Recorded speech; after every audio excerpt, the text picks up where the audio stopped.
Hello student, आप सभी का स्वागत है। आई होप सब लोग अच्छे होंगे। आज हम पढ़ने वाले हैं रिक्त समुच्चय या शून्य समुच्चय, है ना। अब आप लोग के दिमाग में आ रहा होगा कि ये क्या कोई समुच्चय रिक्त भी हो सकता है या किसी ऐसा कोई समुच्चय हो सकता है जिसको हम शून्य कहें। देखो बच्चों, हमने जो शुरुआत की क्लास थी उसमें ये देखा था कि समुच्चय क्या होते हैं, इनका निरूपण कैसे होता है, कैसे हम एक समुच्चय को रोस्टर रूप में, सारणीबद्ध रूप में या समुच्चय निर्माण रूप में परिवर्तित कर सकते हैं। किस प्रकार से हम समुच्चय को पहचान सकते हैं कि ये सुपरिभाषित है अथवा नहीं है। अब बात ये आती है कि क्या कोई ऐसा समुच्चय भी होता है जो खाली हो, जिसमें कोई अवयव भी ना हो।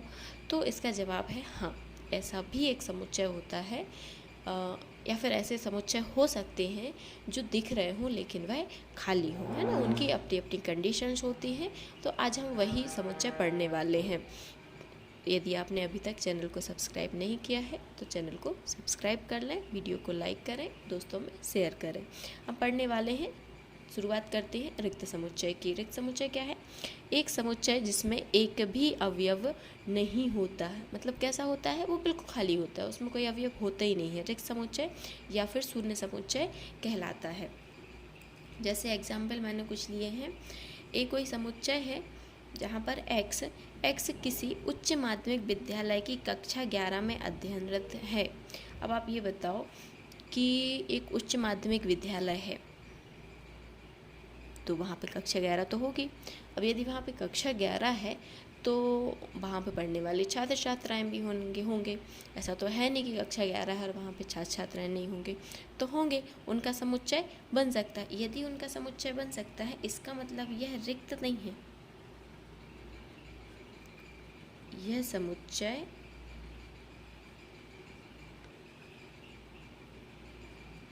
रिक्त समुच्चय नहीं है। अगला प्रश्न जैसे है, बी कोई समुच्चय है जहाँ एक्स वर्तमान में 10 और 11 दोनों में अध्ययनरत छात्र हैं। मतलब आप ये बताइए कि क्या ऐसा हो सकता है कि हम एक ही साथ दो कक्षाओं में पढ़ लें। प्रश्न क्या कह रहा है कि वर्तमान में 10 और 11 दोनों में अध्ययनरत विद्यार्थी। तो क्या ऐसा संभव है कि व्यक्ति या कोई बच्चा 10वीं और 11वीं में एक साथ अध्ययनरत हो सकता है? नहीं हो सकता ना। वो किसी एक ही कक्षा में हाँ बैठ सकता है, पढ़ सकता है, लेकिन वह एक साथ वहाँ पर एडमिट नहीं हो सकता है। तो ये जो होगा, ऐसा कोई भी विद्यार्थी नहीं हो सकता। इसका मतलब ये जो समुच्चय है, कैसा समुच्चय है? रिक्त समुच्चय है। तो ऐसी कुछ कंडीशन होती हैं जिनमें समुच्चय हमारा रिक्त भी हो सकता है। तो रिक्त का मतलब होता है खाली, मतलब ऐसा समुच्चय जो बिल्कुल खाली हो उसको हम रिक्त समुच्चय बोलेंगे। अगला है सी बराबर एक्स, जहाँ एक्स 1 और 2 के बीच में, एक्स की वैल्यू क्या है? लेस देन 1 और ग्रेटर देन 2। मतलब क्या है कि आपका ये एक्स से भी 1 और 2 के बीच में हमें संख्या दी गई है। दूसरी कंडीशन है एक्स एक प्राकृतिक संख्या है। अब आप ये बताइए कि जो प्राकृतिक संख्याएं होती हैं वह क्या होती हैं? आप लिख सकते हैं प्राकृतिक संख्याएं वह क्या होती हैं? प्राकृतिक संख्या 1, 2, 3, 4 यही होती है ना प्राकृतिक संख्या। अब आप ये बताइए कि जो प्राकृतिक संख्याएं होती हैं इनमें कह रहे हैं एक्स कोई एक ऐसी संख्या है जो इन दोनों के बीच में है। तो क्या इन दोनों प्राकृतिक संख्या के बीच में कोई अन्य प्राकृतिक संख्या है? नहीं है। इसका मतलब ये कैसा समुच्चय है? रिक्त समुच्चय है। यह कैसा समुच्चय है? रिक्त समुच्चय। अगला देखते हैं। डी कोई समुच्चय है जहाँ एक्स स्क्वायर माइनस 2 बराबर 0 एक परिमेय संख्या है। इसका मतलब है ये जो समीकरण दिया गया है इसका जो हल है वह परिमेय संख्या है। चलिए हल करके देख लेते हैं। एक्स स्क्वायर माइनस 2 बराबर 0, तो एक्स स्क्वायर बराबर क्या हो जाएगा? 2। तो एक्स बराबर क्या हो जाएगा? Plus minus under root 2। अब आप ये बताइए, अंडर रूट 2 जो है क्या है? परिमेय संख्या है? नहीं, यह तो अपरिमेय संख्या है। जब ये अपरिमेय संख्या है, प्लस का अंडर रूट 2 और माइनस का अंडर रूट 2 दोनों ही अपरिमेय संख्याएं, और जब दोनों ही अपरिमेय संख्याएं मतलब ये परिमेय तो नहीं है। इसका मतलब ये कैसा समुच्चय है? रिक्त समुच्चय है। रिक्त समुच्चय, या आप इसको शून्य समुच्चय भी कह सकते हैं, या आप इसको एम्प्टी सेट भी कह सकते हैं, खाली सेट भी कह सकते हैं। तो ये तीनों उसके नाम है, कोई भी आप चीज़ लिख सकते हैं। इसी का अगला है कि x बराबर 2 से बड़ी समअभाज्य संख्या। अब आप ये बताइए, अभाज्य संख्याएं जो होती है वह क्या होती हैं?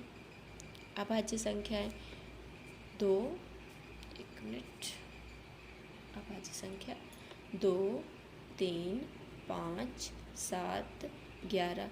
अब आप सबसे यहाँ पर ने जो पूछा है x बराबर 2 से बड़ी समअभाज्य संख्या, सबसे बड़ी समअभाज्य संख्या क्या इनमें 2 के अलावा कोई हो सकती है? 2 के अलावा तो कोई समभाज्य संख्या है ही नहीं, सिर्फ 2 ही ऐसी संख्या है जो सम है और अभाज्य है। इसके बाद जो सम संख्याएं आएंगी वह तो 2 से डिवाइड हो जाएंगी, और जब वो 2 से डिवाइड हो जाएंगी इसका मतलब बड़ी नहीं रही। तो इसका मतलब है कि हमारे पास ऐसी कोई संख्या नहीं है जो 2 से बड़ी भी हो, सम भी हो, अभाज्य भी हो। सम तो हो सकती है 2 से बड़ी, लेकिन अभाज्य नहीं हो सकती। मतलब ये वाला समुच्चय भी हमें कैसा मिला? रिक्त समुच्चय। तो इतने प्रश्न में सिर्फ हमने एक ही समुच्चय ऐसा देखा था जो भरा हुआ था या जिसमें अवयव थे, बाकी समुच्चय कैसे हैं? रिक्त समुच्चय है। ये हमने कुछ प्रश्नावली के प्रश्न लेते हैं।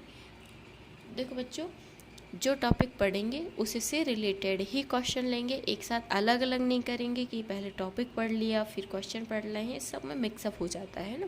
तो अभी हमने जैसे रिक्त समुच्चय पढ़ा है, तो हमारी प्रश्नावली 1.2 में जो भी रिक्त समुच्चय के क्वेश्चन है पहले हम उसको हल करेंगे, और उसके बाद आगे जो भी टॉपिक पढ़ेंगे उसके क्वेश्चन उससे उठा के हम रिलेट करके हल करेंगे। तो प्रश्नावली 1.2 फर्स्ट क्वेश्चन है, निम्नलिखित समुच्चय में से कौन से रिक्त समुच्चय हैं? मतलब हमें ये बताना है कि कौन से रिक्त समुच्चय हैं और कौन से नहीं हैं। a बराबर x, जहाँ एक्स स्क्वायर बराबर 4, x एक विषम पूर्णांक है। इसका मतलब है x की जो वैल्यू यहाँ से आए वो कौन सी आनी चाहिए? विषम पूर्णांक। हम इस समीकरण को हल करेंगे, एक्स स्क्वायर बराबर 4, तो x बराबर क्या हो जाएगा? √4। कैसा आएगा? प्लस माइनस का।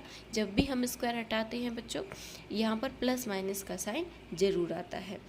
तो x की वैल्यू क्या आ गई यहाँ से? +-2। तो यहाँ देखो विषम पूर्णांक है, तो क्या यहाँ पर ये जो 2 है ये विषम है? नहीं, ये तो सम पूर्णांक है। धन का भी ऋण का भी है, पूर्णांक है, लेकिन कैसा है? सम पूर्णांक है। इसका मतलब है यहाँ जो समुच्चय है एक ऐसा समुच्चय है, रिक्त समुच्चय है। हमें ऐसा कुछ भी नहीं मिला जो इसके अकॉर्डिंग हो। ये जो प्रश्न कहना चाह रहा है या इसका जो गुणधर्म कह रहा है एक्स का कि यह ऐसा है, वैसा हमें कुछ नहीं मिल रहा है। इसका मतलब ये समुच्चय कैसा है? रिक्त समुच्चय है। बी एक समुच्चय है x सच डेट एक्स स्क्वायर माइनस 9 बराबर 0 और 2x बराबर 3। तो यहाँ से x की वैल्यू 2x बराबर 3, तो x की वैल्यू क्या आनी चाहिए? 3/2। हम इस समीकरण को हल करके देखते हैं। यदि इस समीकरण की वैल्यू भी 3/2 आ जाएगी तो हम मानेंगे कि समुच्चय में कुछ अवयव है, अदरवाइज नहीं होंगे। देखते हैं, एक्स स्क्वायर माइनस 9 बराबर 0 हल करते हैं, तो एक्स स्क्वायर बराबर क्या हो जाएगा? 9। तो एक्स बराबर क्या हो जाएगा? +-√9, और √9 का क्या मतलब होता है? +-3 हो जाएगा। लेकिन यहाँ जो x की वैल्यू आ रही थी तो 3/2 आ रही थी, यहाँ जो x की वैल्यू आ रही है वो तो 3 आ रही है। इसका मतलब दोनों मैच नहीं कर रहे, और जब दोनों मैच नहीं कर रहे मतलब ये कैसा समुच्चय है? रिक्त समुच्चय है।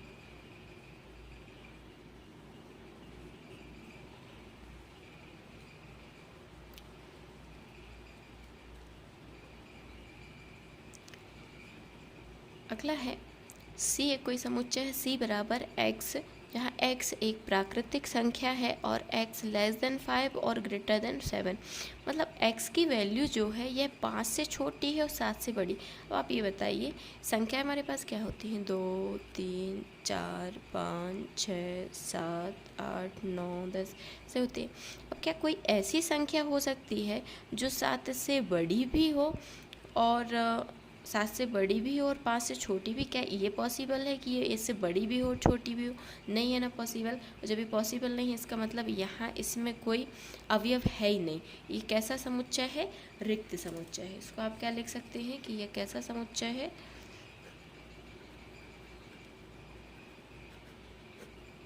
रिक्त समुच्चय है। ठीक है बच्चों, अगला प्रश्न देखते हैं। अगला है डी कोई समुच्चय है एक्स सच डेट एक्स किन्हीं दो समांतर रेखाओं का उभयनिष्ठ बिंदु। एक्स जो है किन्हीं दो समांतर रेखाओं का उभयनिष्ठ बिंदु है। रेखाएं,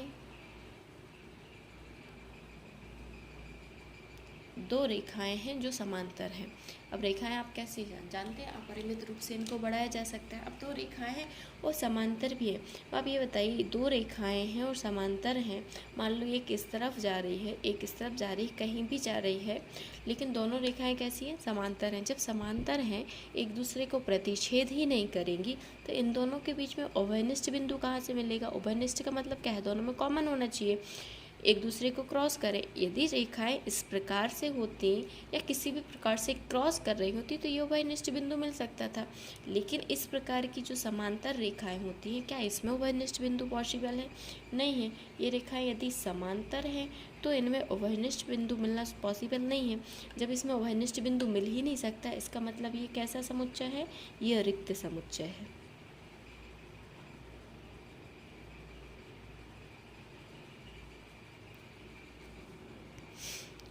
अगला है सम अभाज्य संख्याओं का समुच्चय।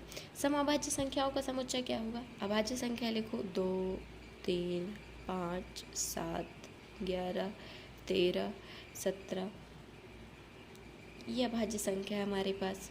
ठीक है, इन अभाज्य संख्याओं में सम संख्या कौन सी है, सिर्फ 2 के अलावा कोई सम संख्या है, नहीं है। तो यहाँ पर जो सम अभाज्य संख्याओं का समुच्चय आएगा वो क्या आएगा, सिर्फ इस समुच्चय के अंदर कौन होगा, 2, क्योंकि इसके अलावा कोई भी सम अभाज्य संख्या नहीं होती है। तो इस प्रकार ये समुच्चय रिक्त होता ही नहीं है, लेकिन इसमें एक समुच्चय है, ये रिक्त नहीं है, इसमें एक समुच्चय है जिसका नाम 2 है ना। मतलब इस समुच्चय के अंदर एक अवयव है, एक अभाज्य संख्या है जो कि सम है। और प्रश्न में क्या पूछा था, सम अभाज्य संख्याओं का समुच्चय, तो एक सम अभाज्य संख्या है हमारे पास, इसका मतलब यह रिक्त नहीं है। तो इस प्रकार आसानी से हम रिक्त समुच्चय को पहचान सकते हैं। आज के लिए इतना ही, आज रिक्त समुच्चय ही हम पढ़ रहे थे।